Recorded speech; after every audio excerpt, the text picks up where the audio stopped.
They're fucking cheaters. They should be banished from the Barstool Classic forever. Take their name off.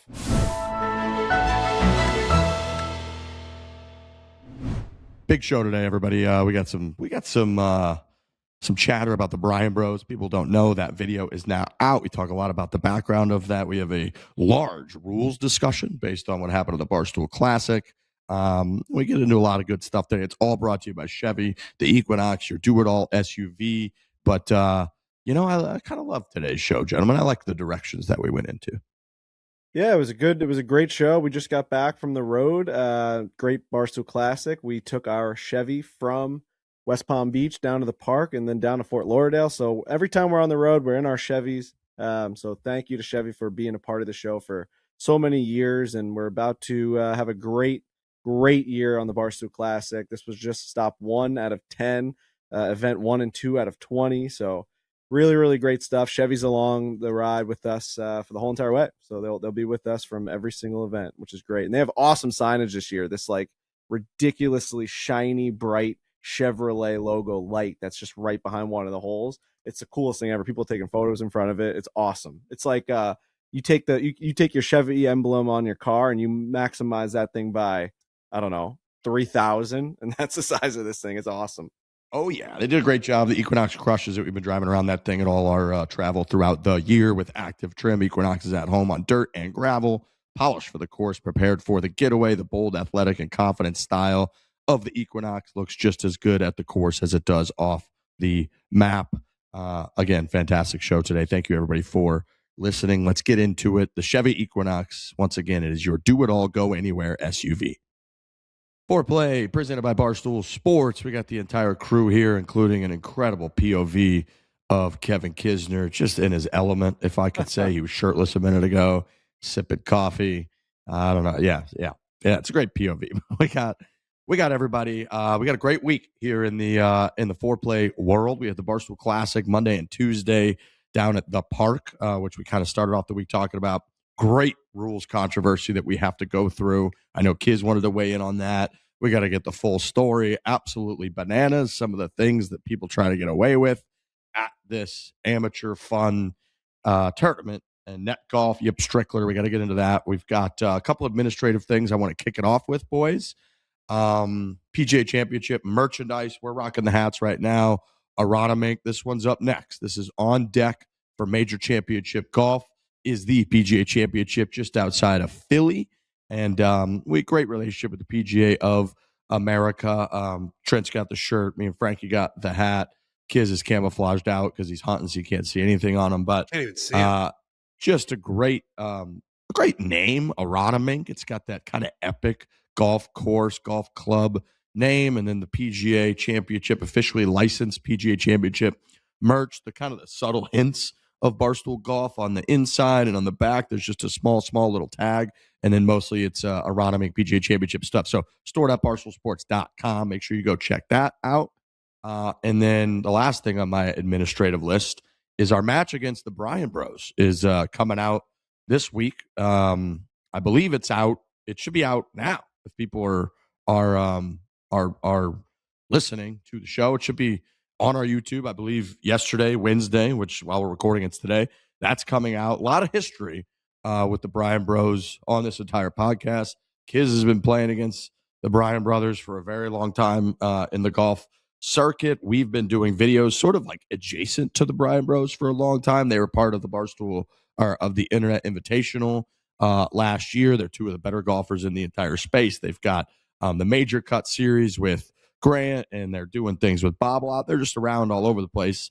And Kiz had kind of called him out, I guess, in a typical kind of funny way when we were playing our match down in Sawgrass area a month or so ago. That combined with some of the things that they had said after the Internet Invitational about how, we were kind of out for blood and the Quan stuff rubbed them the wrong way. So a little bit of history going into the Bryan Bros match, gentlemen.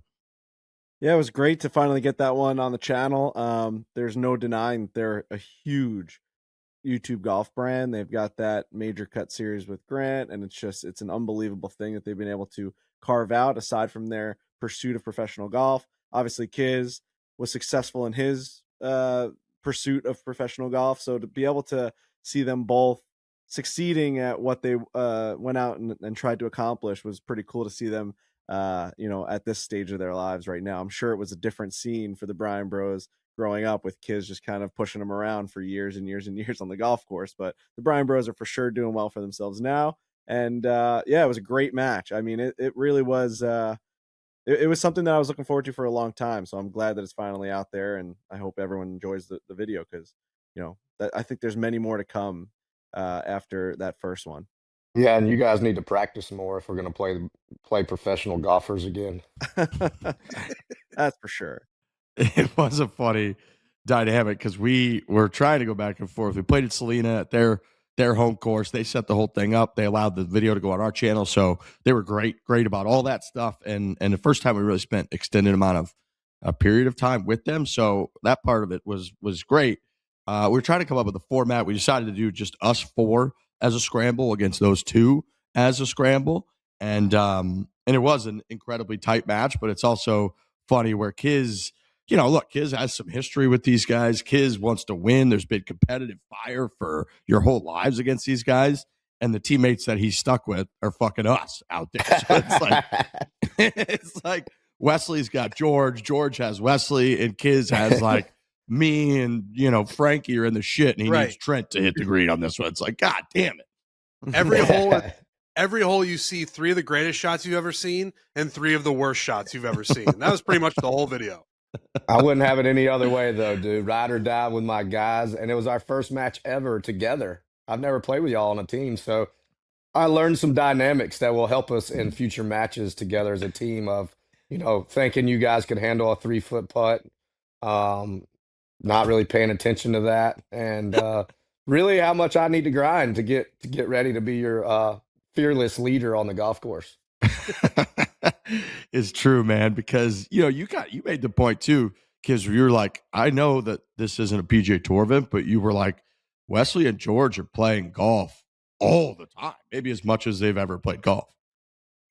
Yeah, all they do every day is play golf. I literally texted him yesterday about something else, and he's like, I don't know, dude, I just play golf every day. And I was like, oh, no wonder. I had not played in 10 days when we played that match. So it's fun hanging out with those guys. There's going to be a lot of trash talk in that video, so people don't take it the wrong way. It's just friendly banter amongst the Bryan Bros and I with a long history. So don't think we hate each other, and don't think we go too far like some people have thought in previous content. So it was a fun match. I think I'd like to schedule another one, and we'll do it on their channel. Dude, what's infuriating is right after you guys all left, Brendan and I went out and I filmed the 9-hole video for my Instagram, and it's coming out this week.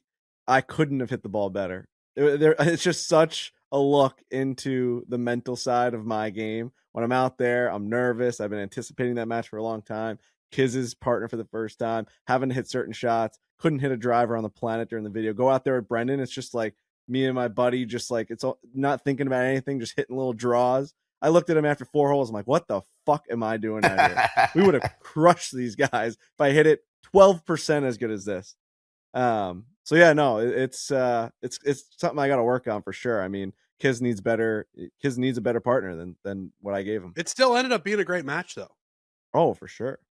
No, incredible match. I mean, incredible match. I think the format was perfect. It was going to be close the entire time. I was a little not expecting how much you guys went at each other, and I was laughing about it, but also I very much picked up as it went on that, like, yeah, these guys have been talking shit to each other their entire lives. So it was a very fun dynamic. I think people are going to love it. I think it's going to get people going, and it made it where you really want to win. Like, storylines are important. It's what I think makes certain series that are out there in our whole space like very watchable and shareable to people. Are just like, damn, I could sense that people wanted to win, and it made it, the history, the heat, all of it. It made it very clear. Like, I wanted so badly to hit good shots for Kiz, like for you two too, but like we kind of slap Dicky. No, we're going to lose some, we're going to win some. I was very much like, my guy here is bringing it. He knows he's going to bring it. He's been bringing his whole life on the golf course. I got to try to find a way to help this team right now. It's kind of how it felt the whole time. So it's a great match. And I appreciate those guys giving us the time, setting the whole thing up, letting it go on our channel and all that. So we owe them, and we'll put one on their channel. But make sure you scope that out. Is the latest on the YouTube front now. I got a follow up on that, Riggs, before you go. Okay. Yeah. Go ahead. Obviously, the people will see, but nobody talks trash to George because he's a sweetheart, and they'll see that on the video. And two, every time I play y'all in a scramble, you make everything, and you never make a putt all day when you're on my team. That's true. That's the mental side, dude. That's like, we know we've got a better player. There's something about that. I know. I think I'm going to putt first from here on out in our scrambles. 100%. So then y'all have to feel the wrath of like, instead of you putting like, oh, well, Kiz is behind me, he'll make it if I miss. That's right. There is a stunning moment early on. I forget what hole it is, but there's a stunning putting moment early on in this match that people are not going to believe. Yeah. Then we changed the lineup on the next hole. Yeah. That mindset can't be more true. That is precisely how I felt over the putt, which is it's so different when it's just the three of us. It feels like Trent needs to give it 150% of his effort on the first one, and then Frankie has to, and then I have to, because we're not good enough to rely on anyone else. We need a miracle, and you have to focus to provide that miracle. And when we're playing with you, I'm like, I'll slap it towards the hole. Kids will figure it out. And then he's like, well, I've seen 3 putts. I have no fucking idea what the putt does. So true. Trent lines up one way, starts it another way. Frankie hits it too hard, and then you get it pretty close. And I'm like, I don't know which one to believe. It's also funny because these guys who we've played and shot a lot of videos with sort of know, and the internet certainly knows, that I slice my putts hard. So they're factoring that into the equation on what the line is. Kiz is watching me. He's like, why is this guy lining up this way? And it's like, you got to learn that I'm one of the worst putters on the planet. A guy who slices, not only used to slice my drives, but I also slice my putts. So the whole thing, the dynamic, like you said, we're still getting used to that. So we're going to figure it out. Sky's the limit, boys. Sky's the limit. We can only go up. Yeah. All right. All right. Make sure you scope it out. Again, newest thing on YouTube, and we've hyped it up plenty. It was a great match, and I think people were going to enjoy the hell out of it. Moving on to the Barstool Classic. This is year 8 of the Barstool Classic. We've done a couple hundred events at this point between the Classic, scrambles. We're doing hole-in-one contest events now. It always ceases to amaze me at events, what people try to get away with. And obviously, in this case, we're going to talk a little bit about a just blatant cheating violation of the rules, and probably one of the oldest rules in the history of golf, which is just writing down what your score was.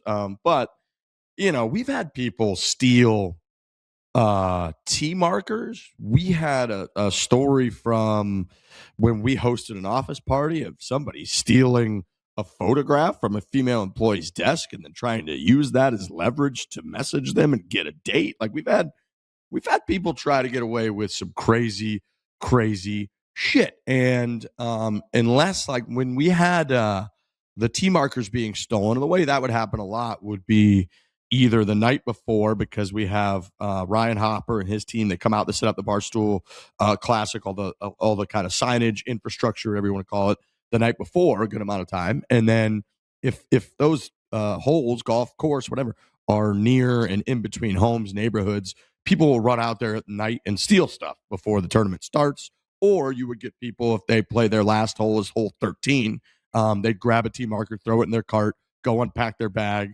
throw it in their car, and drive away. Luckily, we had Apple AirTags in those tee markers. And so we would track motherfuckers down and we would find where they were. And we hit them up. We have their information. We would text them. And Lisa was a big part of this. Our whole events team, big part of it. We know you have the tee marker. And they'd be like, no, I don't. What are you talking about? We'd be like, we have a screenshot of the AirTag and it is in your home, in your residence, in the fucking address that you gave us.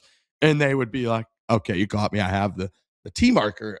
We also had in Toronto, I believe, we had video footage from the parking lot of people stealing our custom coolers that we had that at the time were branded, with our title sponsors. They were really cool. And we just had footage of guys backing their car up, opening the back hatchet, putting a couple of our coolers in their car and driving away.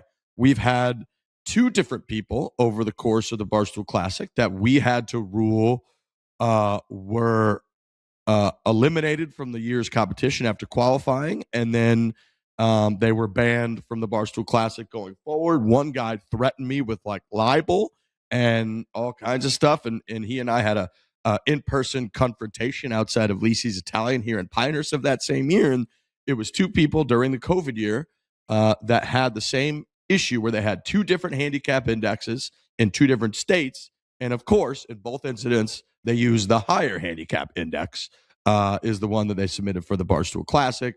We called their golf club. We called their head pro. We called the handicap committee chairman at the clubs and was like, what's the guy's deal? He has 2 handicaps, kicked them both out.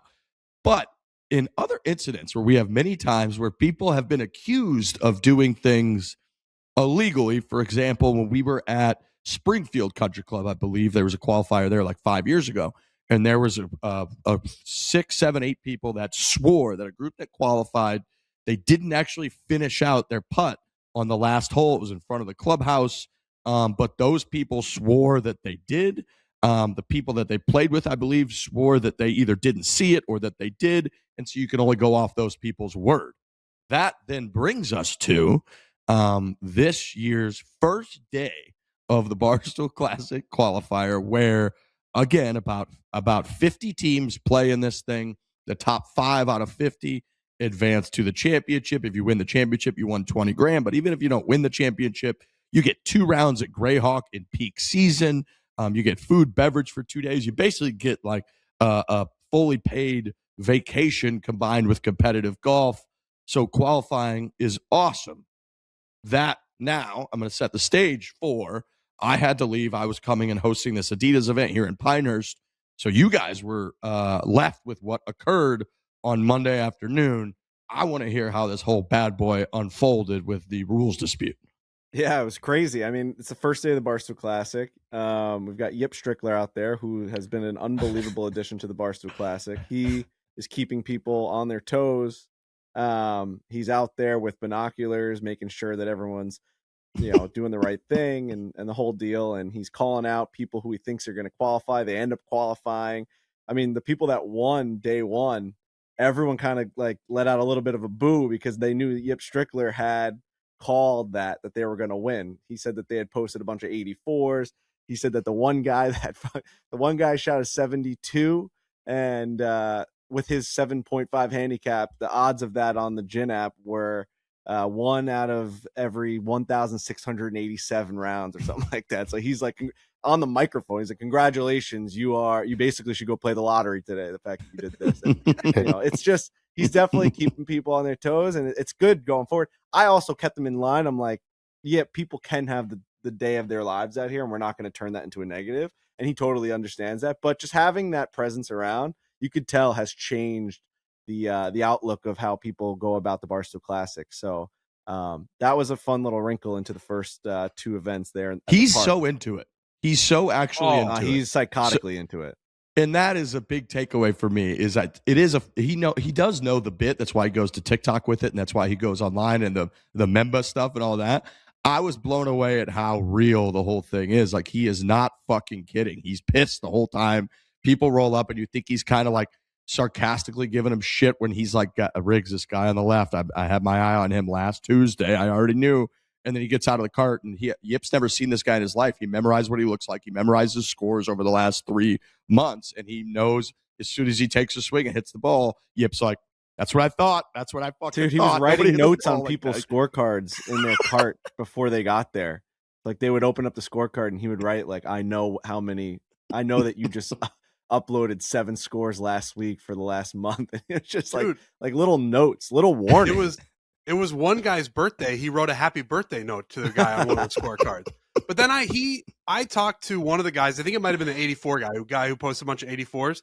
He said that he talked to Yip, and they had like a constructive conversation and found some middle ground. So it's not just, I mean, listen, Yip is an interesting character, and he's kind of all over the place, but he does talk to these guys in a normal way. And if they find a middle ground, he's like, okay, now that I have a little bit more information, I'm no longer going to like bury you on the internet. So if you have a good reasoning, he'll listen to it. Kids, this guy said to us when we were just sitting around having a drink that he'll sit on the toilet in the morning and just type in a random code into Golf Genius and just look through whatever pops up. Like it has nothing to do with the Barstool Classic. That's how he spends his time away from his kids and his wife. Like if he's sitting there, we're probably scrolling through Instagram Reels or TikToks or whatever. He is just, how'd this person play in 2012 at this random qualifier that just popped up on my phone, and he wants to make sure that they uploaded all their scores correctly. Look, he's found a niche in the business, man. Everybody talks shit Yep. about handicaps, right? I mean, every even in my club, Palmetto, everyone is pissed about so and so's handicap or he's a sandbagger. And now we have a dude that can prove to everyone that you are a sandbagger.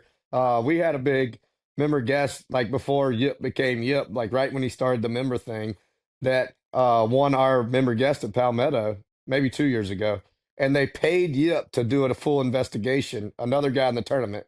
And the guy, I mean, basically proved to the guy that he was a sandbagger and won the tournament, shouldn't have won the tournament. That guy comes up to me and is like, "Do you know anything about this guy on Instagram?" Like, I'm thinking I'm going to get my lawyer to send him a letter. I was like, dude, we're going a little too far. Is a fucking member guest. Nobody gives a shit. He's like, yeah, but it's kind of like defamatory. Like, my son and I played great. And I'm like, well, you weren't 9 handicaps and you won the tournament. You cheated, but you still got the trophy. Nobody cares. Move on. And that was hilarious. And then now that you've hired him to be the official handicap watcher, what is his title? Is that what it The is? chief handicap counselor. He's the chief counselor to the handicap committee for the Barstool Classic. Yep. Yeah, I can't wait to show up to my first Barstool Classic with Yip while he's got all of his evidence, and then I'm going to watch the guy hit. Like, there's no chance that guy's a 9 handicap. So obviously we've got all this going on, and it's the first day, and everyone's super excited. And with our new format with the Barstool Classic, there's a party afterwards, so everyone's getting food and drinks, and we have an awesome new putting contest during the party where it's indoors by the bar. People are going crazy. Everyone's hooting and hollering. You have day 1 and day 2 people there, so it's a great scene. And while that's all happening, our team is kind of going through all the scorecards now. 7 under during day 1, 7 under par was qualifying. So we have 5 teams that qualify for Greyhawk. It was 11 under, 10 under, 9 under. 8, so 7 under was the line. And everything was fine. We had kind of announced the teams. We gave out all the hardware, all the trophies, all the money, all the skins, and we were on our way. We were just going to hang out and party for the rest of the night. And this group had come up to me and was like, hey, it was actually Hot Sean. So Hot Sean used to work at Barstool Sports. Sean McLaughlin, he was also on like The Bachelor, all this stuff. You can go follow him on Instagram. He's a hot dude that used to work at Barstool Sports. Great kid. He's a really good kid, man. I felt terrible for him just because I watched him and his playing partner. Oh man, I rolled up on the 9th green, I think it was, and him and his playing partner were like finishing the hole, and Hot Sean was like kind of out of the hole. He just chipped it around a little bit, and his playing partner had like a birdie putt, barely lipped out, and had like a 3-inch putt, and he just walked by and scooped it, and everyone in the group kind of froze because you have to post a score, and they were kind of looking at each other, and I was looking around. I didn't really know what to do, and then they kind of like he just kind of took it down, putted it out, and ended up taking like a double. So credit to them for, they played by the rules in a spot where they really just got fucked in that he had a lapse of judgment. So I hated that I witnessed that because Hot Sean's a really nice guy, but credit to them for playing by the rules. Yeah. So a guy came up in defense of Hot Sean's team. He was one of his friends, and he came up to me. He's like, dude, I don't want to start anything because obviously everything's over. But he goes, we can't stop talking over there about the fact that Hot Sean's competitors, the guys that they were keeping the score for and they were playing with, they thought, and they were under the assumption the entire time that they were 6 under par. But they saw that they were 7 under when we gave out all the hardware and that we were sending people to Greyhawk. So they went to the Golf Genius app and they were going through the scorecard online, which is after you submit your scorecard to Taylor Ray and Justin Mancini on our team, they go through, because you have to get 4 signatures on the scorecard. They go through what your scorecard says after you get the signatures, and they readjust whatever happens on the Golf Genius app. That's like a final submission, because people will go on the Golf Genius app as they're playing, and they'll write in an 8 by accident because their thumb maybe slipped or whatever it might be. You have to confirm it after people have signed and gone through the scorecard, right? So they went through and they're going through hole by hole and they're trying to think like, well, where's that extra stroke that we must have missed? They started on hole 14, 15, whatever they started on. You got to go back through and see where they made a mistake. And they realized that on the first hole that they had figured out that they had thought that the guys that they were playing against had made a 5, but on the Golf Genius app, it had a 4 as a birdie.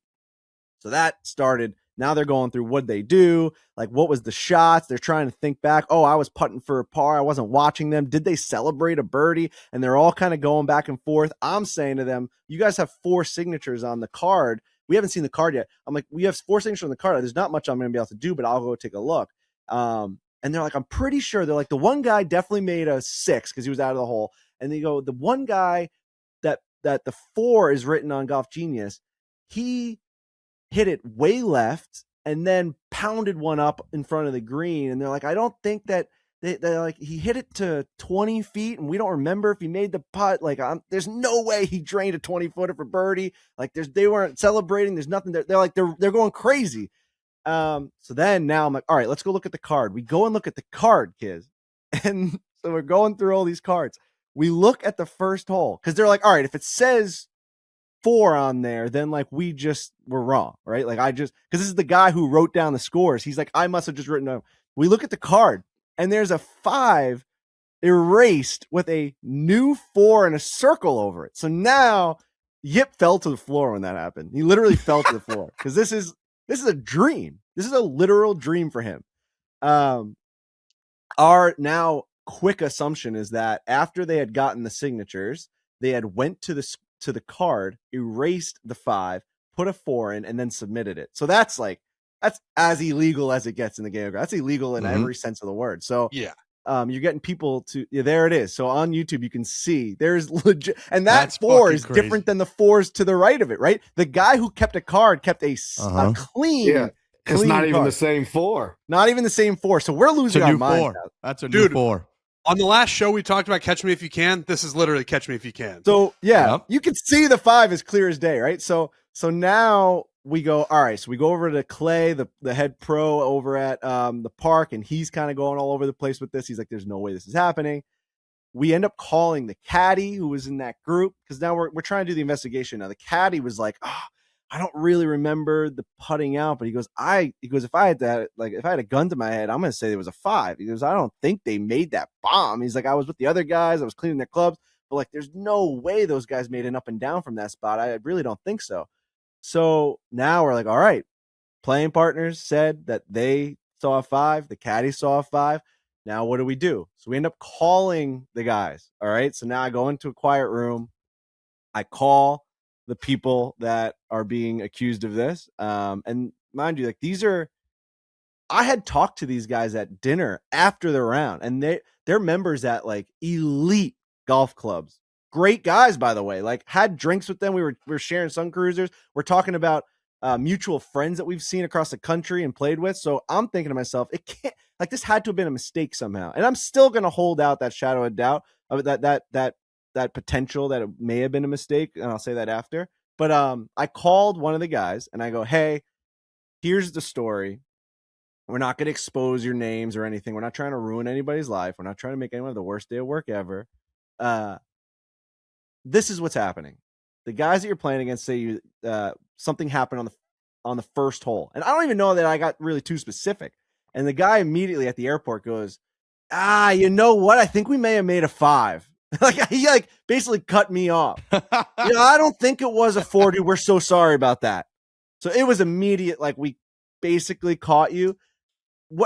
So they admitted to it right away. They said, do whatever you have to do. Disqualify us, obviously. He goes, he was answering for the other guy that submitted the card. So the guy that I had called, who his 4 was written down in Golf Genius and his 4 was written on the scorecard, he's the one that answered the phone, but he's claiming that his partner is the one who handed in the card after getting the signatures. And his partner was already on another flight somewhere else. So he didn't have any answers for me, but he goes, dude, we made a 5. I don't know what else to tell you. You're calling me with allegations. I'm admitting to it. Maybe my partner did something. I don't know. What I'm maybe saying happened was they were they thought that they were 7 under the entire day. That's happened to me times where I'm like, I know what I'm at. And then you look back at your card and maybe they were thinking through the holes just like their opponents were. And they're like, oh, we definitely made a 4 on that hole. Maybe they forgot that they had hit one way left. They thought they drove the ball there. Like there's things that do happen. My stance on that's like, you cannot change the score after signatures have been done. That's quite literally the meanest thing you can do. And the biggest dirtbag move you can possibly make on a golf course, especially in a golf tournament. So they were obviously in the wrong. The conversations I had with these guys after the round of golf, the drinks that I had with them, the stories I had shared with them, I can't imagine they would have stayed around and like been so cordial and so, I don't know, like talkative and graceful about, like, they were so thankful about the round of golf and talking about the stuff that they had gotten. I couldn't believe it. There was these guys. So I'm gonna just end it at that. Like, I don't know necessarily that they were trying to do anything to anyone, but they admitted to it immediately, and we moved on. And the team that was at 6 under moved into the spot, and they're going to be going to Greyhawk. And it wasn't the guys that accused them that got in, so it's not like they were out to get any blood. It was just another group that ended up getting in and going to Greyhawk for the championship. So that was the whole deal. It was chaos. People were screaming when I got in the mic and announced it, and yeah, it was a wild scene, man, for the first Barstool Classic. But what do you guys kind of think after hearing through the whole entire scenario? I'm on the other side of the planet than you. They're fucking cheaters. They should be banished from the Barstool Classic forever. Take their name off. They're out. Nobody in their right mind changes a score after the round, after everyone signs. There's lots of cheating in golf. Totally. Still see it on the tour. So those guys are done. We're not allowing them in the Barstool Classic ever again. And sayonara, man. And I wish you would call out their names, because what is wrong with the world? If somebody is willing to go to that level, to go to Greyhawk and play golf, give me a break, dude. And especially if you say they're members of elite clubs and have lots of friends in the business, that's a joke, man. I'm out on those two guys. I don't know who they are, but they're dead to me. I fall in the same. I want to be able to say that too. I'm so stunned at the type of clubs that they belong to. Like they would even care about playing. You know what I mean? Like that's the part to me that's like, why would you go through all of this just to get? I know the Barstool Classic's incredible and it's an awesome achievement and it's cool to have your name on the trophy and the whole entire deal. But like to do this and think you weren't going to get caught, to me, like I always try and see the better side in people in that part. Like, but I totally get what you're saying. Completely we're going to talk about this. They know we're going to talk about this on here. So if they really made an honest mistake, the first thing they would do is like, dude, I've got to explain to you what happened. I was over there. I thought my partner made 4. He told me he made 4. I put 4 down. But nobody does that after everyone signs the card. No, I agree. It's also tough that it's right on the line of qualifying or not qualifying. That's Correct. where people look. That's where people look at that and be like, these guys weren't in last place or second to last place where it wouldn't have mattered regardless. I mean, if you do it, you're still a dirtbag. But if it gets you into the qualifying event, into the championship, that's where people are like, oh, well, clearly something's afoot. Yeah. Look, it is way easier when we weren't there chatting with these guys to be like fucking bury them, because whatever, it's just that's how remote versus in-person stuff works with human interaction. A psychotic move, absolutely psychotic move. Look, we have after every Barstool Classic round, there is a good 20 to 30 minute delay because we simply can't get everyone's scorecard with 4 signatures on it, because tracking people down with sun cruisers and the whole deal is difficult. But there's a fucking reason that we do it. And that is because, there's only so many safeguards we could put out there to protect against cheating. If people really, really want to cheat, they can. But at the end of the day, you get paired with a random group. Almost every single pairing is a completely random group. And those 2 people have to keep your score and then sign for it on the scorecard. And so there's like a level right there of, those guys that they played with clearly to some degree checked the card. We're like, yep, that's what they made, signed it. And then those guys afterwards going and changing it while the information is public, because we keep live scoring on like where the qualifying line is going to be and where it isn't, is just as brutal a cheating as it can possibly fucking get. And so, Yeah, it is tough, man. You don't want to ruin people's entire lives because of they change the score on a golf round, but also like you know what you're getting into. This is the Barstool Classic. We usually tell people in the announcements at the beginning that we'll like publicly shame you if you like cheat, but we kind of do that as a deterrent. We don't really want to be publicly shaming anybody. So, dude, it's fucking tough. It's tough not to agree with everything Kiz is saying, but fuck, it is like, yeah, I think you guys did a great job of the investigation, by the way. I don't know that you Yeah, it was tough. Like you didn't want to have to make that call and say, like, did you guys do this? I wish that the guy had said, yeah, we made a 4. Those guys are wrong. I wish that there was some sort of right. fight Yeah, back. it would have But ended it right there. oh yeah, they that's all they had to do was say, yeah, we made a 4 and just stand by it, because they didn't know that the guys that they had played with truly didn't know for a fact.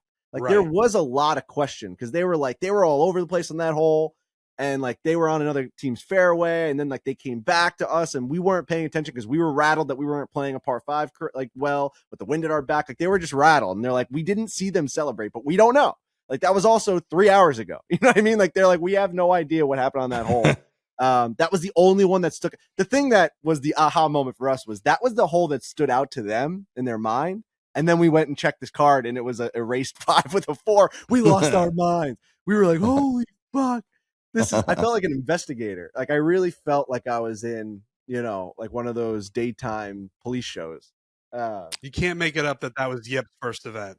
Yeah, and if the roles were reversed, dude, I would have been calling y'all incessantly after that and be like, dude, did we get it figured out? I screwed that up. Maybe I thought he made a 4. Totally. And then when I was the last one to do the card, I put it in, and I would come out publicly and be like, all right, don't want anyone in the world to think I'm a cheater.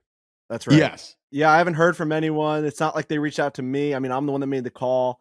Maybe I'm just too nice in those scenarios. I also like on the call was at the end, which I've learned like the legal jargon of this. I was at the end. I was like, by the way, like they've been recording all this. Are you okay if we put that out? And they're like, absolutely not. He's like, you just accused us of like cheating the Barstool Classic. I'm not like, you can't use any of that audio. I was like, all right, I probably should have said that in the beginning before I accused you of anything. That's what I've been told by the lawyer. You got to say that in the beginning. But also in Florida, you could have just put out whatever. Whatever. It was a whole thing, dude. It was an absolute scene. And yeah, at the end of the day, the team that ended up getting in and the team that they played with, we all came to the same conclusion where it's like, well, we don't want these guys to go home and like not have jobs tomorrow. Like that's fucking insane, because you know how the internet works. Like everyone was like, it is what it is. Like these guys are complete scumbags, and the fact that they did that is insane. But the right guys got in. They admitted to it. They're on their way. They apologized for it. We still haven't gotten an answer as to how it happened or why it happened. I'd love to talk to the other guy about it, because I would love to hear the guy that actually submitted the card, what his thought process was in changing a score after getting other people to sign their name. I mean, signing a name on a document is like as old school of a confirmation as we have as humans. Like, hey, here's this thing, put your name on it after looking at it so that we all agree that this is exactly what the stuff was as at the time of you signing it. And if you don't live by that rule, like you don't live by any rules, then that's crazy. These guys are writing their name next to it, and then you're changing it. That's bad. Taking an eraser to the Constitution after they all signed it. Then empires fall. You know what I mean? If we don't hold true to that, like empires fall. You know what I mean? Like there's no truth in anything then. Hey, did I mishear you, or did you say the team they were playing with was the team that got in after they? No, it wasn't. It was the team that they makes were me feel playing better. with. Yeah, the team they were playing with. Right, because people were saying, what if the team that they were playing with changed it and fucked them over? Yeah. But the team they were playing with was Hot Sean's team, and Hot Sean's friends did get in. Like that, they were part of their crew. I'm not going to say that Hot Sean. There's no way they didn't do that. Like I know for a fact they did. And also this guy admitted to making a 5. So well, yeah, I was about to say the bottom line is, what did they make? If they made a 5 and they put a 4 down, they're out. Into par 5, pulled it left, hit the palm tree right off the tee box. I remember it because we were doing the first tee announcements. Pulled it way left onto hole 3 or whatever that is on the left side of the first hole. And they said he hit one way right and then hit one onto the green. They all agreed it was about like 15 to 20 feet and that there was like no celebration, nothing. They kind of just like putted up there, knocked it in. They were dealing with their own thing. They made a 5 and they called it a day. So, yeah, Crazy. Barstool Classic, first day. Absolutely insane. I wish Riggs was there because like I'm not the commissioner of the thing and I've never dealt with a rules situation, but it felt I'm like we got devastated I down. missed it. I live for that. But Yeah. I don't know that anybody could have executed better detective work than you guys did. I think you did it pretty flawlessly. We did it. It was okay. It was good. It was good. And like I said, no one was like malicious there. No one was getting too angry. It was a great crew that stood around. And even throughout the whole entire process, even the guys that like were on the cut line, they, you know, sometimes like we'll have people come up to us and they'll be like, we want to be the alternate. This happened. We had slow play in our group and like, well, you guys should do right by us. Like the guys that were on the cut line, they end up getting in, were super nice and respectful. They kept coming over to us being like, listen, like I understand that shit happens at these things. We would love to go to Scottsdale and play for the championship of this thing. We think we deserve it because everything we're hearing is that these guys literally erase this thing. But they're like, just let us know. We're not gonna be up your ass. Like we'll be in the corner over there. We're not gonna be screaming, hooting, and hollering, getting everyone going. So it was good. It was a nice. It was a easy way of getting through this whole entire thing. Luckily, because situations like that, you could have fists flying. You know what I mean? Like, yeah. If you cheat someone out of something like that, I mean, who knows the type of person you get the wrong crew in there, tables start getting tossed. I mean, Riggs and I were separating people at the championship after. It was this close. It was this close. I thought those guys were going to get their faces beat in at the Barstool Classic. They're like holding the trophy, holding the big fake check, and like trying to fend people off at the same time. It was fucking crazy town.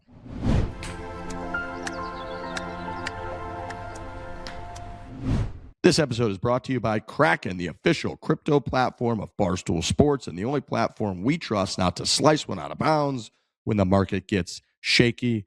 Crypto's all, you know, it's all kind of, it's all over. It's all over society. I see clips, I see podcasts about it nonstop. It's up, it's down. Kraken is going to be your go-to spot. And it's not just crypto. Kraken's got stocks and ETFs as well, over 11,000 equities. So whether you're building a portfolio or just getting started, it's all in one place. Over 13 million people trust Kraken because it's simple, reliable, and built for long-term players. We're loving Kraken, gents. That's for sure. You got to diversify. You got to be in all these different things, man. You can't be in one room and not the other. You got to be spreading that thing around, and that's what Kraken comes into play for us. They are the official crypto exchange of Barstool Sports, and they have been for years. We've been on that platform for a long time. It's secure, it's reliable, it's quick, it's efficient, it's simple.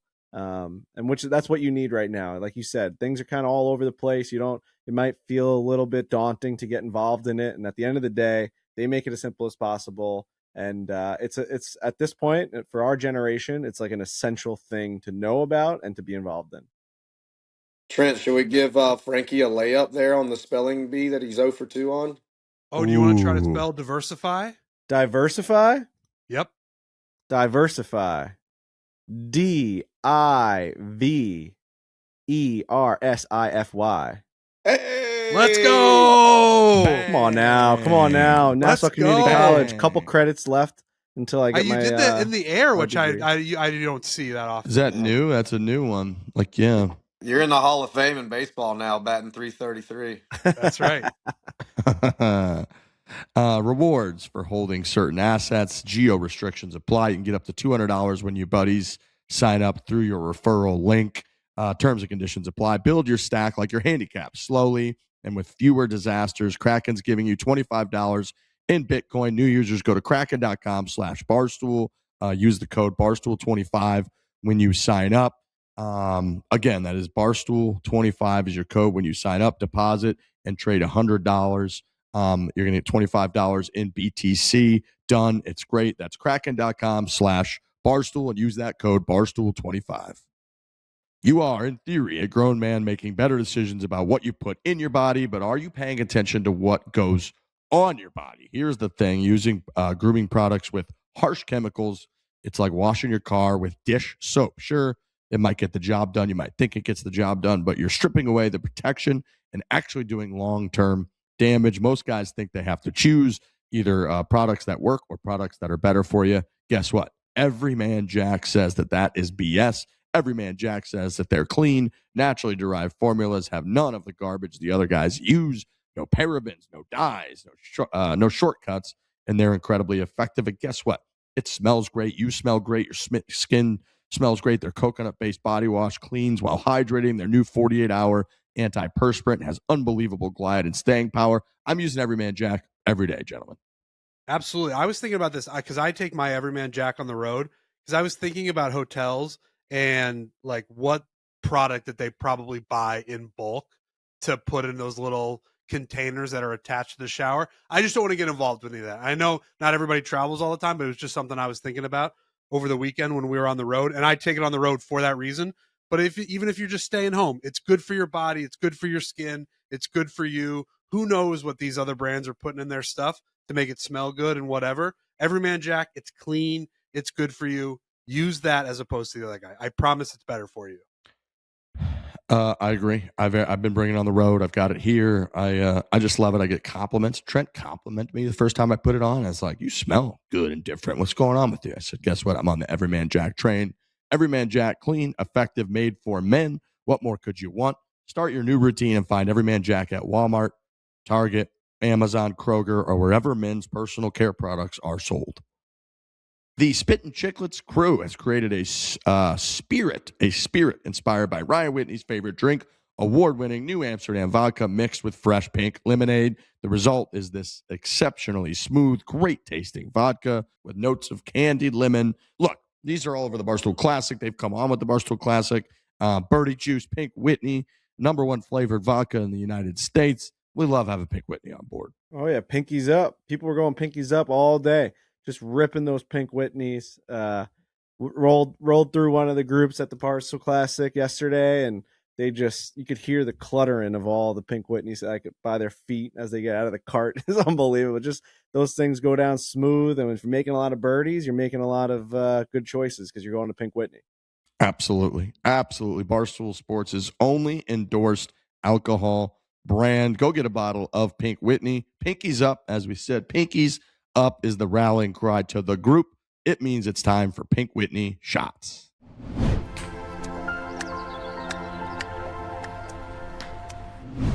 I heard a crazy story from a player the next day because people were buzzing about this in day 2, right? And it definitely scared people straight. Like everyone in the announcements in the morning, everyone's like, "Oh, we don't want to be those guys because that's a crazy move." Some guy came up to me and was telling me about this cheating story at Maidstone. This is apparently, a great story. people have heard about this. This is an insane story, right? So, yes. This guy said that his friend's grandpa was playing in a member guest at Maidstone, which is a member, right? Huge tournament, huge event. And they're playing this par 3. Everyone hits their shot. One ball goes over the green, and they're kind of looking for it. And everyone else goes back to their putts and whatever. And the guy that went over the green ends up chipping up onto the green, putting it close, scooping it up because they said that's good. Everyone else putt out, and one guy, this guy's friend's grandfather, goes up to pick up his ball by the hole, and there's a ball in the hole. And it was the guy who hit it over the green. He made a hole-in-one, dropped a ball behind the green because he thought he hit it over the green, lied about it, played his hole, got in the cart, went to go drive away, and they go, "Dude, you made an ace. Also, you're kicked out of Maidstone forever." And they kicked him out of the tournament. I think the guy had to sell his, it was over. It was over. He made a hole-in-one. It was the worst thing that's ever happened to him. Is that not the craziest story you've ever heard happen at a golf course like this? What an idiot. I feel like this is a golf old school fable because I've heard this story applied to different courses before. This because I told this story to someone else yesterday, and they're like, "Oh, I've heard that before. I didn't know it was Maidstone." So maybe this guy just through the grapevine has been saying it's his friend's grandfather. Maybe the friend's grandpa has heard it. So maybe that's the real story. One. Maybe the Maidstone one is the real one because I've heard it. Actually, I'm with you. I can't remember which. I've heard this before, and the first time I heard it, I fell off my fucking chair. I was like, "Ha! What a fucking idiot." That's insane. And it teaches you what kind of scumbaggery's out there. I have heard that before. Wherever that is the genesis from is one of the best things that's ever happened. We got to ask Dewey. Dewey grew up at Maidstone. I'm on my phone for this one, so I can't text while I'm doing it. So text Dewey and find out. Oh, yeah, we do have to find that out. You could. I'll I text think you him can right still now. text. You can pull that up in text while you're on there. I Yeah. think. When Frankie told me that story yesterday, I had to get up out of my chair and walk around for like 5 minutes. It's fucking insane. Insane. Imagine being the playing partner, being like, "Hey, found your ball," and like, "Oh, what?" It's like, "Yeah, it's in the cup. You made an ace. Congratulations. Pack your shit."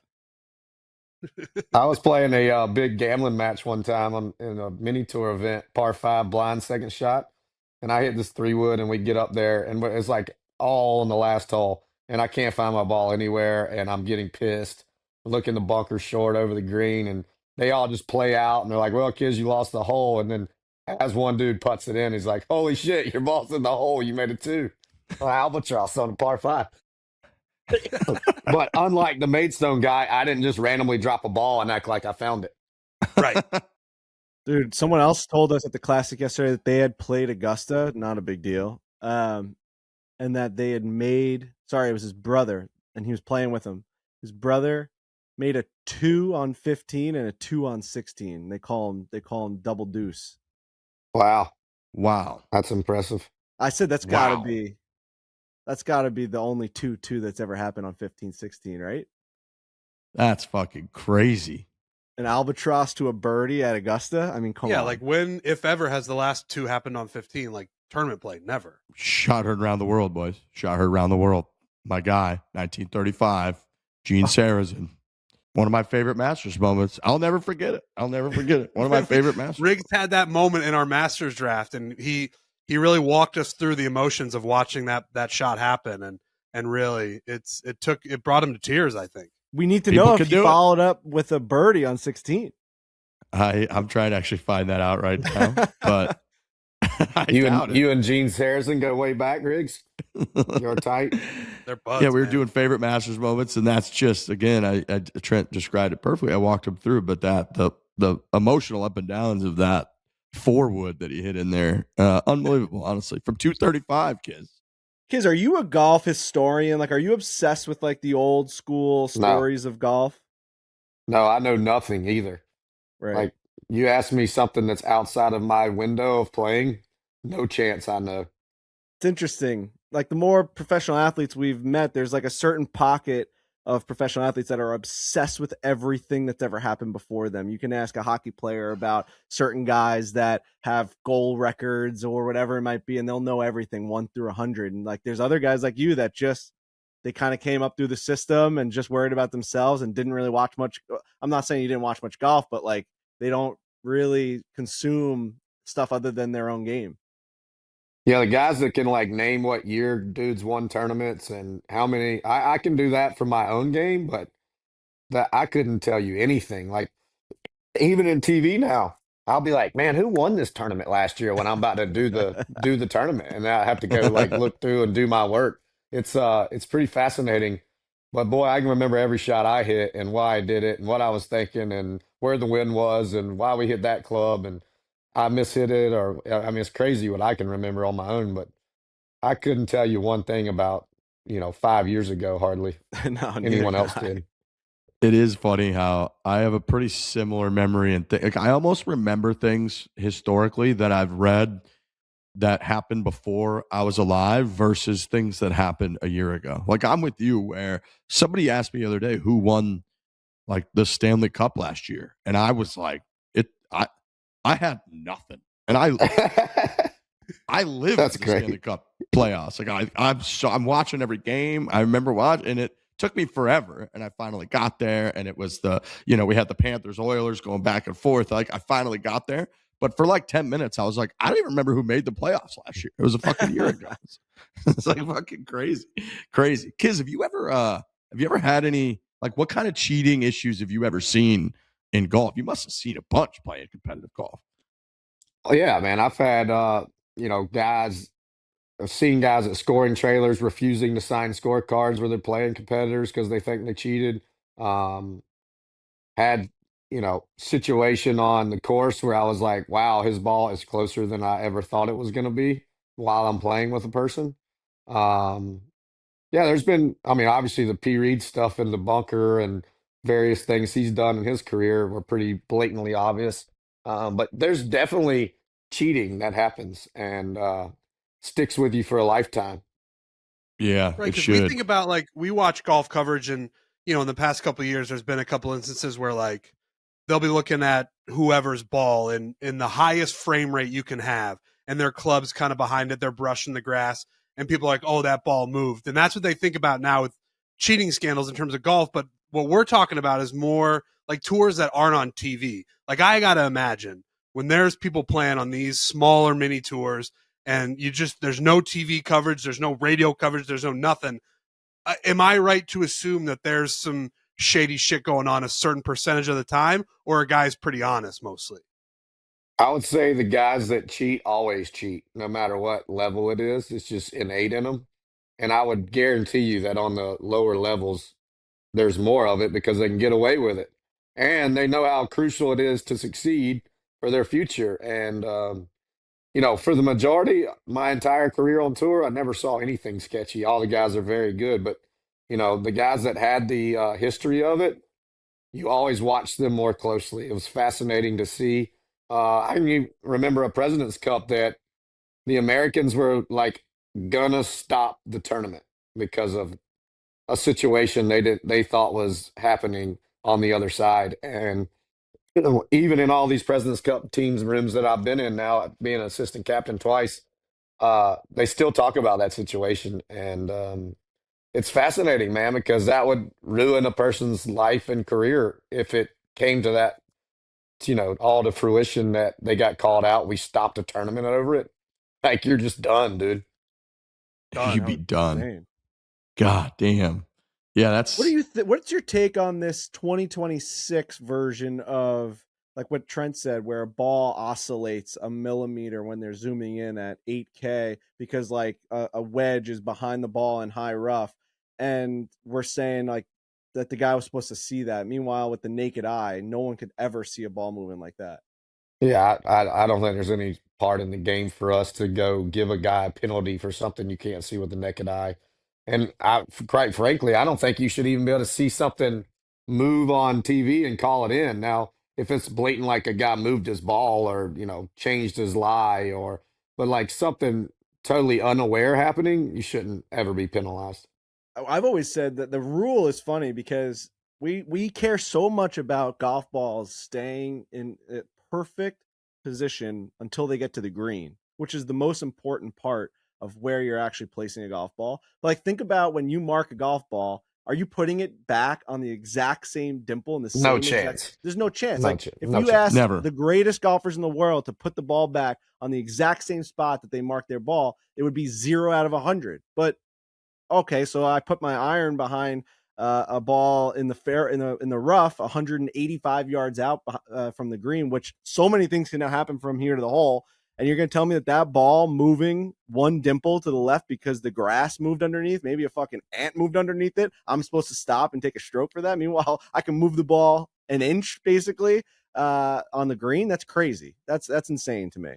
It is insane. The rule, it's funny, the TV rule that they changed, I thought they had kind of gotten rid of it to a degree, but they just reduced it from 2 strokes to 1 stroke. I didn't realize that was all the difference that they made. So if you And they also have rules officials at PGA Tour headquarters watching the broadcast all day, like watching the videos. And I mean, we go to them when we have a rule situation on the air, but I can see them in our truck, like the camera that we show them sitting there watching screens and communicating with the rules officials on the ground.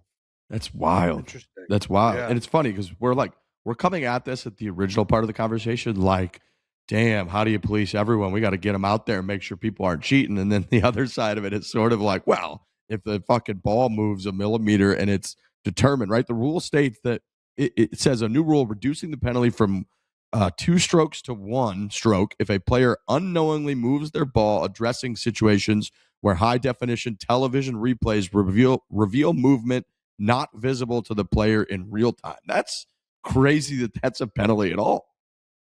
Crazy. The wording makes it Crazy. seem impossible that at the end of that you get a stroke penalty. Like they're like, Right. it's not visible Once to you the throw player the at all, word- and it was not their fault that it happened. And then at the end, it's like penalty. How is any of that Frankie, result in a penalty? Frankie, as bad as you felt trying to call and do that full investigation, having have that real conversation with that guy, imagine being like this happening on the last hole of a tournament and that rules official on the radio from some guy at Ponte Vedra, like, hey, Cam Young's ball just moved before he hits his wedge on 18 to players. You need to go tell him he's got a stroke penalty. Could you imagine having to be Oh, that guy? No, I can't. that should almost be a trap for the people who call. Like those people that call, they got to be put on some sort of list, because if you're calling into critique a golf tournament like that, like they actually, I think the player should actually gain a stroke. They should actually be in a better position than they were before, because that person is insane.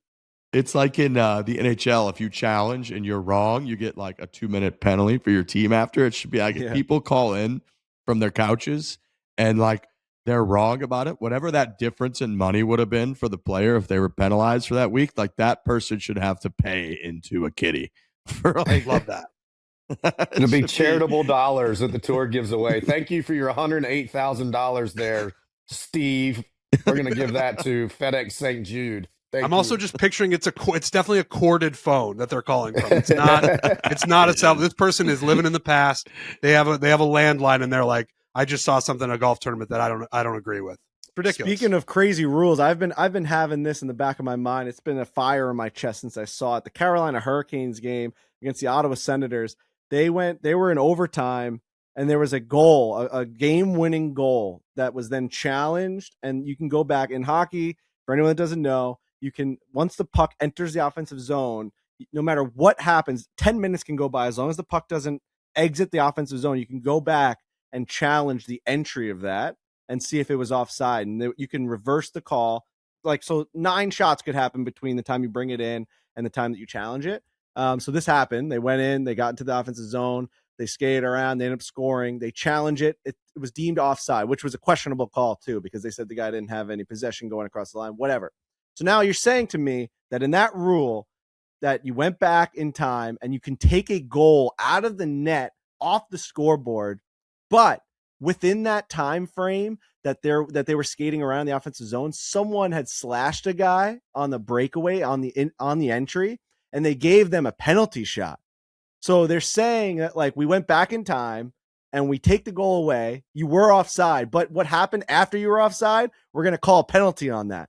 That got me up in arms. I'm like, how can one thing be true and the other thing not? How can it not be a goal, but a penalty after that time of entering the zone, and not both or neither? You know what I'm saying? Like that, 100%. That drove 100%. me. It's like the NHL has a gap, a hole, a loophole in their rules, and that was the wrong call. I couldn't believe that in this day and age, with everything that we've got, all the information we've got, that you can still make a wrong call like that on national television with all the stuff that they have. The only call that should possibly be allowed in that erased time from history should be a major penalty. That's ruled during, like, if you try to hurt somebody, like if you drill somebody from behind into the boards, and you would get a 5-minute major penalty, which is why those rules exist. You should still keep that for trying to because injure you can somebody. Get that penalty during a dead time as well. Like if the guys during a timeout, TV timeout, if you go over to the guy's bench and like cross check him in the neck, they're going to kick you out of the game and probably give you some sort of unsportsmanlike conduct or a major penalty for sure. And like you should just be out of the game.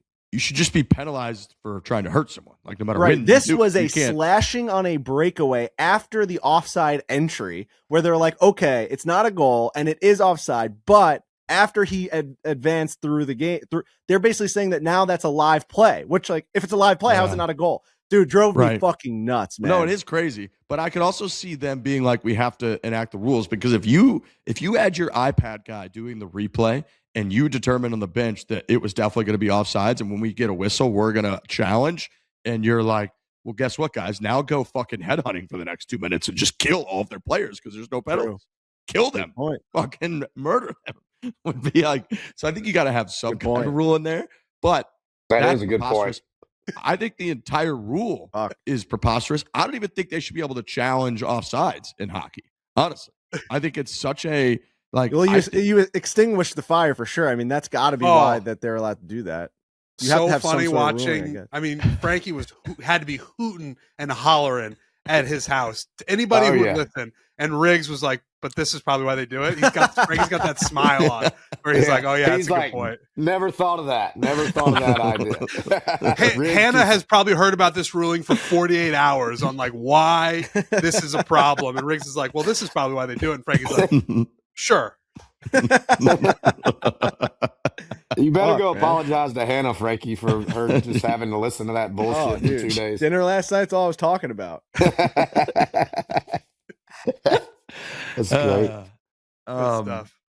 I want you to know I hate the rule in general. I don't even think, offside shouldn't even be reviewable, in my opinion. I think the ref calls it in real time. The whole point of offsides isn't to come down to a millimeter like it is for a goal. A goal should obviously be reviewable if it goes in or doesn't go in. But offsides, the whole point of offsides in the game and is based on the flow of the game. And you can't get behind defense. And if the ref makes a judgment call in real time and it's off by a millimeter, that doesn't really change anything in the actual flow of the game, in my opinion.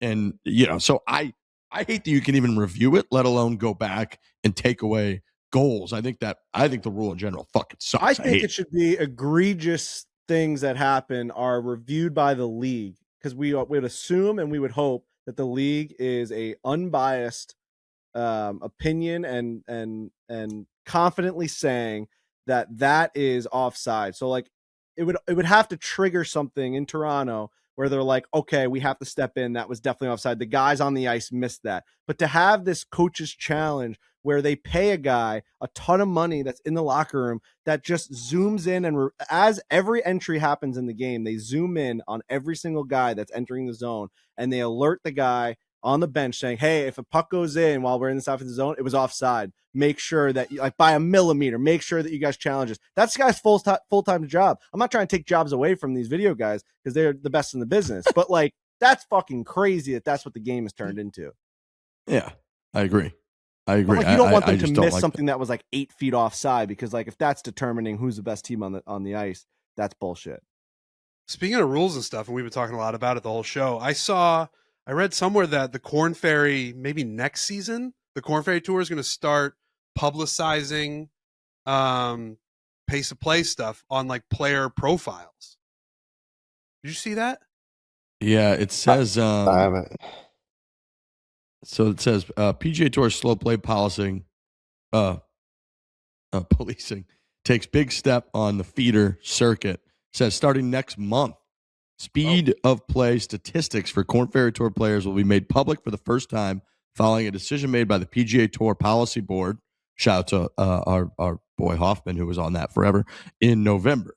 The data for average stroke times has been privately available to individuals throughout 2026, but will now be included among player profiles and stat pages on Corn Ferry Tour's website. I like that. Pretty interesting. That just means they're testing it there to be able to take it to the tour level. Correct. If they so inclined. What do you think of pace of play in your pro career, or have you thought about it a lot? Case? I didn't. Yeah, I never really had a huge issue in my whole career on tour. I mean, it was slow always, but they should have no reason to be slow anymore with the field size. That's part of the reason the tour talked them into doing these smaller fields was of the pace of play. So I don't have. Excuse me, I'm dying over here. I don't have any of the data to be able to tell you if this year the pace of play is better. But that was part of the reason we went to smaller fields, is not only to get the best players in the world playing together more often with smaller fields and all that, but also pace of play. We would, nobody. I always had two sides of this. Like, you guys are all golf nerds, and you knew that on Sunday at 6 o'clock every Sunday golf was going to finish. And they all said it was a bad product when we couldn't make the cut on Friday night and guys had to come back on Saturday to finish because of daylight. And I'm like, well, the golf nerd doesn't have a clue that I'm out here at 7:30 Saturday morning trying to par the last hole to make the cut. They just know at 3 o'clock they can turn their TV on and listen on NBC. So I had kind of the double edge argument of that. Like, I didn't want us to not be able to make the cut on Friday night because I wanted to play twosomes on Saturday and Sunday. And if you have to come back Saturday, you obviously have to play threesomes, which kind of sucks. And I think the coolest part of the PGA Tour is that if you're playing great, you're last on Sunday in the hardest conditions and you have everything on the line. But nobody cares if you make the cut on Friday night. And the average golf viewer isn't changing the way they watch golf based on that. Great point. Yeah. Yeah, it is a good point. Really True. good point. Yeah. I very much agree with that. I don't have anything. So I don't know if I answered your question at all, but I anything to kind add to of that, came Kevin? at it from both sides. I was probably hooting and hollering at a time about why guys were coming back, and he just answered my question there too. I'm getting a lot of great answers today. Listen, yeah, we love good points. Good points We being do love made is good good points. for the show. I never thought about the fact that if people have to come back Saturday morning and finish round 2, that you simply just cannot reshuffle the leaderboard and send people off in twosomes. It's not logistically possible. No, because it could affect, like if he misses the cut, it affects who goes out first. You got to get you got to basically say, all right, Trent, you might play at 7:40 or you might play at 8:10. We don't really know. Just be out here at 6 a.m. in case. It just doesn't work. Yeah, Right. No. Yep. That's crazy. That's a And great it always point. happens at your tournament, Riggs. We never could finish in Always. Arizona. Never could finish. This And it was year, I always believe, was the freezing first. balls. I know. I was out there with you one time when you were like trying to. I was walking with you on like a Friday night inside like the ropes, and you were trying to get it in, and you were like, "We fucking need to hurry because if we play these 2 more holes, I don't have to come back in the morning." And I remember man, I don't want to play 40 degrees on Saturday morning when I can't get 9 becomes driver 5 iron instead of driver 9 iron. Right. I remember that. I very much remember that. I want to say this last year for us at the Phoenix Open was the first year it was like 120 instead of 144 or 155 or whatever it used to be.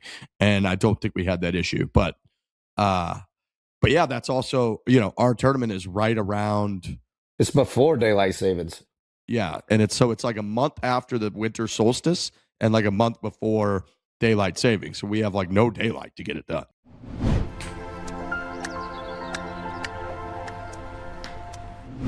Made with real iced tea and real vodka, or real lemonade and real vodka. All of it's real, all of it's great. We're talking about Sun Cruiser, perfect for the golf course. No bubbles to fill you up or get you bloated. Just 1 gram of sugar and 100 calories. Plus, with 4.5% ABV, you can keep it flowing all day long. Look, these are just delicious. They're a problem in a great way because they are so delicious. You're going to have a good time. They're refreshing. You're out on the golf course. Perfect for the golf course. Can't be a bigger fan of Sun Cruiser at this point. They are so good. Kiz, you like a Sun Cruiser or two. Huge fan. I think I put the record in on the first video we did with Sun Cruisers in Ponte Vedra and still dominated you 3 in a match. So they're my new rallying cry whenever I need to make a putt. And I think that's what cost us at the Bryan Bros is I couldn't have as many Sun Cruisers as I'm used to. That's true. I mean, we were calling them yesterday at the Classic. We were saying that they're like 2 sippers. Like you have one big gulp, and it's so good, and it's all like whatever mix they've gotten there between the lemonade or the iced tea or the half and half and the vodka. It just goes down like a drink you've been yearning for your whole entire life, and like that next sip, it's gone. Like let me get another flavor. It's crazy. It's a 2 sipper. It's nuts. Yeah, the 2 sipper couldn't be more accurate. Could not be more accurate. Sun Cruiser is also officially the official ready to drink canned cocktail of the U.S. Open and the U.S. Women's Open. So you know that they know their way around a golf course. Next time you're at your favorite course or bar, order a Sun Cruiser. Crack one open today.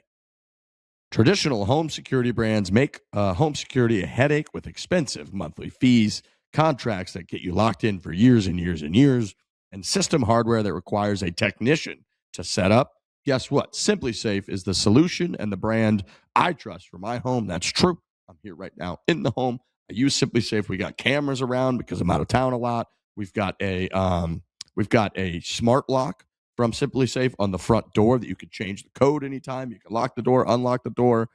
Incredibly important in the event of a break-in, fire, or flood. Simply Safe's agents are ready to take action. The best part, there was no need to spend a 4-hour window or whatever it might be waiting for a technician.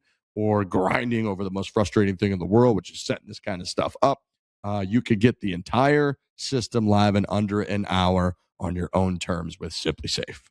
Yeah, and because it's so simple, I mean, I have cameras. You wouldn't believe how many cameras. I got them in the trees at this house because it's just so simple. I've got every square footage completely surveyed right now. And when I'm on the road too, I'm able to check every aspect of my house. The doors, are they locked?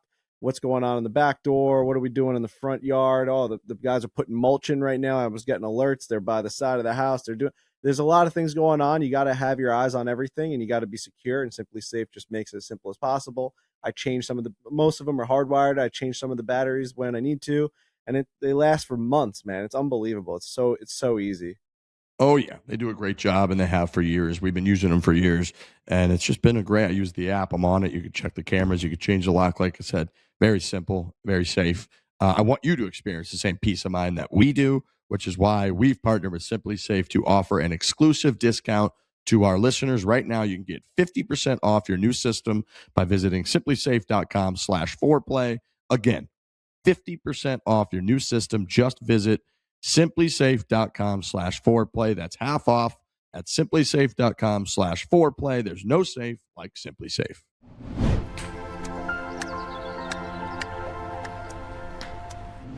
I'm going to shift gears to I'm going to need Ryan Richard to pull up the plunge pool that we've got cooking, boys. I don't know if you've seen this one, but this is an all-time story in the golf world this week. So let me give you a little background here. We've got the first major championship of the year in the women's game. I know about this because I covered this. This is the LPGA Chevron Championship that has moved from where they were playing it the last 3 years, which is kind of a dog shit venue for a major championship, to Memorial Park, which is the same place they had the PGA Tour event a couple weeks ago that Kiz was out there covering, that Gary Woodland won, and it was awesome. On the LPGA Tour and for this tournament, which originally was the Nabisco Dinah Shore, in 1988, Amy Alcott set a tradition where she jumped into Poppy's Pond right at Mission Hills, which was in California. People remember that for decades it was a tradition in the LPGA Tour for this major championship that if you won at Mission Hills, you jumped into the pond, turned into a big thing, and it was a cool tradition in the LPGA Tour. Well, they moved that tournament from California to Houston because it's, Chevron. And they had like a makeshift pond situation They had like a doable pond situation for the last 3 years. Well, now they're moving it to this golf course, which is a much better golf course. Everybody's excited about that. But guess what? The 18th hole just doesn't have a fucking pond. Okay? Not a big deal. We're going to lose the pond situation. No. A bunch of the LPGA Tour players actually chimed in and were like, with our game, it's very important to have traditions in golf. We love this tradition. We think it helps promote the tournament. People know it as the one where people jump in a pond. We need a pond on the 18th hole. No way. So the solution, gentlemen, was they built a fucking plunge pool on the right side of the 18th green, strictly for the moment when somebody wins this golf tournament, they will jump into this plunge pool, and the plunge pool is not considered a legitimate hazard during the tournament. So if you hit it into that body of water, which is just to the right of the 18th green, they're treating it like a grandstand. You get a free drop, and they have only made this makeshift manufactured plunge pool for someone to jump in it when they win the trophy on Sunday afternoon.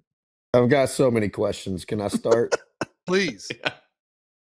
If you hit it in there, do you have to dive in to get your ball to identify it? Oh, great question. Great. That is a good question. One, because it's got to be deep enough for you to jump into it. So it's got to probably be 6 feet deep. Now I've got to go, because you can't just say, well, I saw it go in that water. I'm like, well, prove it. Get in there. Show it to me. And then two, who paid for that? It can't be the cheapest build out in the world. No, dude. Like, that took some serious machinery to dig a fucking giant hole in the side of the golf course there. Dude, I'm getting quotes. I'm getting quotes to put in a pool in my house. It's ruining my life and my marriage. I mean, they just put a pool in. They put a pool in like it was nothing. Connected to that, I would have loved to have had a live camera at the meeting when they told the grounds crew about this. Yeah, They me were like, too. by the way, they want a splash pond put in just it looks on like the there's 18th hole. lighting on the floor or something like It that. looks nice. It looks I've got absolutely another phenomenal. question. Are we taking this out before the Houston Open next spring? So do we just like cover up the pond and then we tear it back down and build it again? Here's the answer to that. So the LPGA knows the makeshift pool is not a perfect solution. This is according to golf.com, where I read this. Is not a perfect solution. It has already drawn a few eyeball rolls on social media, but given time constraints, it was the most feasible option. After the 2026 tournament, course architect Tom Doak will redesign the finishing hole with a permanent pond on the right-hand side. No way. For real? That's what This is- I heard they were doing originally. And I was like, how are they going to build that in a month? And all of Right. us in that TV were like, yeah, they said they're going to get it done. But this makes more sense. Now, Yep. let me ask you a question from someone that doesn't really know what's going on. What if this goes to a playoff? Is there ever a situation in which it couldn't end on 18? They're going to have to just play 18 over and over again. Or they just cart her up there and let her jump off the cart into the pond. That's what I was going to say. Like, what if it's like 18, 18, 10, 18, and like it ends on 10? Yeah, I don't know. I don't know if they do it immediately. Like I don't know that the putt breaks the surface of the earth and then they just sprint into the pond. Okay, so then why did it have to be? Oh, okay, because no matter what, they'll always do the ceremony on the 18th green. I guess they could just put this pond in like the fan section. You know what I mean? Well, right. Have you or seen, find there are have you ponds seen on the any golf course. feedback from the players? What are the players saying? I Well, it saw sounds like they wanted it. Charlie Well, yeah, Hall. but I don't know if they've seen that. True. Charlie Hall was asked about it in an interview, and I don't know if you can find the clip, but it was perfect. Charlie Hall. She just goes, "There's a pond on 18. I didn't even see it." This is what she says. I didn't even notice it. I haven't seen the water feature on 18, so I didn't see a pond, so I didn't assume that there was one. Here's another little tidbit that I found incredibly interesting is that when they originally moved it to Carlton Woods for the 2023 through 2025 versions of the events, they said the players told the tournament's organizers that they wanted to keep the pond jump alive. So organizers dredged a pond and they ringed it with gator netting to give players peace of mind. I didn't even know gator netting was a real thing. They could guarantee there's no gators in this pond. I don't know about all that. I respect the LPGA Tour players for wanting to carry on a tradition. They're literally moving mountains to do this, to put in like basically like a cold plunge on the 18th hole. Can we do but I like it. Do a match at Palmetto and jump into that pond that I hit my ball into on one? The winner has to jump into the pond, or the loser. What do they call that pond? Frankie's Pond or something now? Yeah, Borelli's Pond. Borelli's Pond, that's what it is. Borelli's Brook. No one's ever seen a ball off the first tee in that pond, and Frankie does it on camera. First shot. My favorite thing, I think we said it a couple weeks ago, is those fish had no idea they were on a golf course. Hey, I'll never forget that day either. We did like a 2-hour chipping lesson, and then you were striping it, and on that hole, y'all had a chip from the front of the green, and you just boned the hell out of it over the green in the woods. And I was like, what did we just do 2 hours for? Yeah. Aren't there like big hedges behind a tee box? Right Yeah, exactly. You just boned it right in the head, just lost ball. Yeah, the pond's crazy, man. That's a crazy move. Crazy. But also, they're doing what they're supposed to be doing. They're getting eyeballs on the tournament. People are going to be watching now. They're going to see if they jump in. At the end of the day, it's a great marketing move, and it's what like leagues and teams and all these people need to be doing. You need to get eyeballs on your product, and they're doing it. I couldn't agree more. I saw this come across my desk on Twitter, and I read every word of that article. I was like, now what's going on here with this fucking pool? I didn't know the whole history of it. I'm with you. I love it. I think it's hilarious. I can't believe that Tom Doak is completely redesigning the 18th hole of this fantastic golf course to put a giant, pond on the right side of it going forward so people could jump in. So I hope he makes the hole way harder, because it's kind of a blah finishing hole for the tournament. So it could actually work out. No, I agree. I actually saw the rendition of it, and it actually looks like pretty sick. Golf.com. Wow. Plunge. Wow. What a story. Let me see if I can have Ryan Richard pull this up. The rendition of it looks pretty badass, actually. They're gonna get rid of like that bunker and just put it all the way up to the green. It's That'd going be to go sick. all the way up to the right. Is pretty much what it is. Hmm. How can I put this in like a chat, Ryan Richard? I'm not really great with Riverside, even though we use this for fucking 7 years straight. Email would probably be best if you just email it to me. Let the real brains behind the operation handle this, Riggs. Well, I found it. I don't want to have to send them the link. You know, it's just kind of a whole thing. It's just to look at a hole, but whatever. We're I just feel like going I'm to do back it, on man. the Cousins radio show. I just texted it to you, right, Richard? So hopefully that works out somehow. But outside of that, I don't really have anything. I don't know if anybody's got anything else. Kids is doing some hunting, it looks like. How you holding up, kids, with the sickness? I'm just waiting because my daughter has a playoff soccer game in Columbia, South Carolina tonight, which is like on the way home. So I'm just gonna go hit balls down here, and then I'm planning a tournament this weekend, a member guest at Augusta Country Club, and I haven't hit balls, so I'm starting to practice again because I'm gonna make my comeback at the Colonial in May. Come on. Oh, that's right. It's coming up. Yeah, so I got to start practicing. It's coming up. We got some big rounds of golf too that you're going to be playing on Now that camera. we I see know so it's much not of your the same. game, it's amazing to watch like what you kind of fight, like when you just like pull that draw just a little bit, and then when you Yeah. find it, it's so satisfying to watch you hit tee balls. Like to watch you on a tee, just absolutely fucking tee off on a nice high draw. Me and Trent look at each other and we're like, God, that must feel good to know exactly what that ball is doing. And then when you make the mistake where you pull it just a little bit, it's like not that much of a mistake. Like when we make a mistake, we don't know where the next one's going. Horrendous. You know, like, oh, I just got to go a little bit more high and right. That's a fact. That's a fact. Sorry, I thought my earbuds died. I'm having all kinds of technical issues. My phone's dying. My earbuds are dying. It's okay. Can't talk. But yeah, I actually hit 6 drivers yesterday, and I was pull drawing them, so I got to go get that worked out.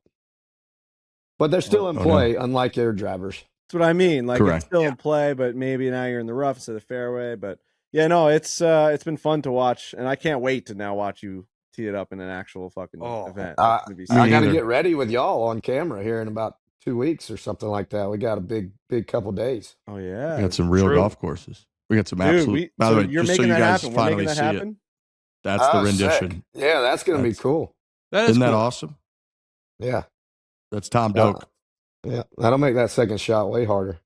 Yep, I agree. Kind of Bay Hill-esque. We won't reveal the courses because like it's honestly insane that we're getting to do what we're getting to do. But we've got a hell of a 3-round circuit, a Long Island circuit, I'll call it.